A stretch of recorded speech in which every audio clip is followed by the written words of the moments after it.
All right, let's jump right into one of the trickiest parts of English grammar, gerunds versus infinitives. If you've ever found yourself pausing, wondering which one to use, you are definitely not alone. But stick with me, because by the end of this, we're going to get this all cleared up. Ready? Let's do this. So, right off the bat, which one of these just sounds right to you? I enjoy to read or I enjoy reading? If you picked reading, you are absolutely correct. But the real question is, why? That's exactly what we're about to break down. Now, I know, especially if your first language is Spanish, this can be a real headache. In Spanish, it's so simple, right? Disfruto leer. You just use the infinitive. So why on earth does English switch it up and say reading? That little difference is the entire puzzle, and we're going to solve it together. So here's our game plan. First, we'll cover the absolute basics. Then, we'll dive into 4 core patterns that will have you covered most of the time. After that, we'll look at some lists of verbs you just kind of have to know, tackle a few tricky verbs that actually change their meaning, and then we'll wrap it all up with a little practice to make sure it sticks. Okay, first things first, let's build our foundation. Before we can even get into the rules, we have to be totally crystal clear on what gerunds and infinitives actually are. And honestly, it's way simpler than it sounds. A gerund, it's just a verb with an ing on the end that's pretending to be a noun. So, in a sentence like, swimming is fun, the word swimming is the subject of the sentence. It's the thing that's fun. An infinitive is just to plus a verb, and it also acts like a noun. If I say, I want to swim, the phrase to swim is the thing that I want. So see, they're both just verbs dressed up as nouns. And this right here is the heart of the confusion for so many Spanish speakers. In Spanish, it feels completely natural to say, bailar es un arte. You use the infinitive as the subject. But in English, that sounds a little off. We'd almost always say dancing is an art. Getting used to that shift is the biggest step you can take. Okay, now for the really important part. Seriously, if you can get these 4 patterns down, you're going to be correct like 80% of the time. Think of these as the main rules of the road.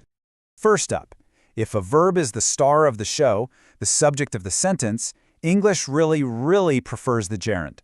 For example, studying improved scores. This is that key difference we just talked about, where Spanish would use the infinitive.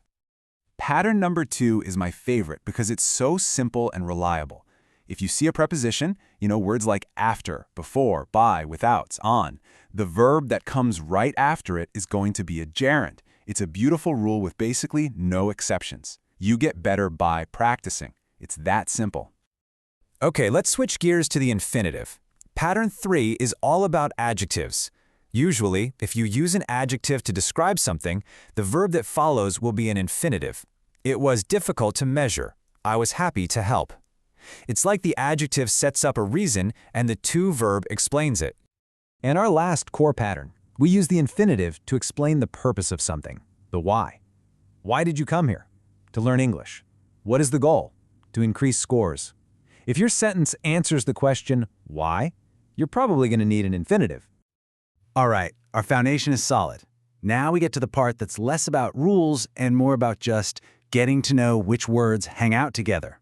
So let's meet the verbs that always team up with gerunds. This is the ing team.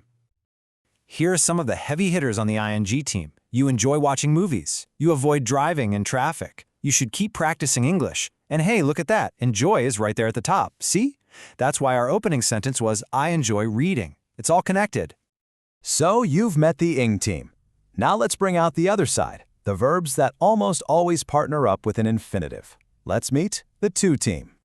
And here they are. You want to learn, you need to study, you decide to go. Here's a little tip that might help. A lot of these verbs are about the future. They point toward a goal, a plan, or a desire you have. That future-facing feeling is a really strong clue that an infinitive is on the way. Okay, you've got the rules, you've got the verb lists. Now for the really cool part. This is where you go from sounding good to sounding great. There's a small group of verbs that can actually take either a gerund or an infinitive, but the meaning completely changes depending on which one you choose. Let's start with stop, because it's the perfect example. If a teacher says, stop talking, it means you quit the action of talking. The talking ends. But if you say, I stopped to talk to my friend, it means you stopped what you were doing, maybe walking, for the purpose of talking.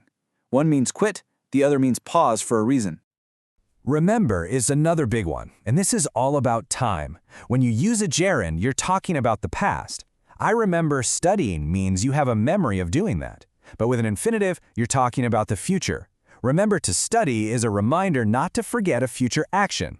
Past memory versus future task. And finally, let's look at try. The difference here is all about effort.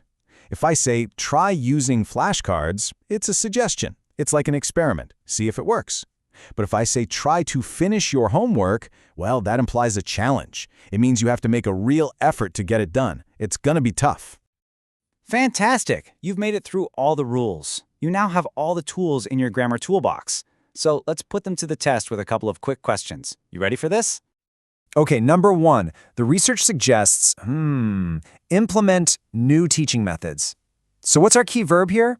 It suggests. And which team is that on? The ing team or the to team?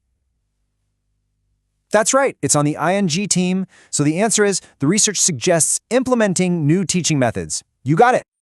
And for our second one, students need develop better study habits. The verb in charge is need. Remember our little tip? It points toward a future goal. So that puts it on the to team.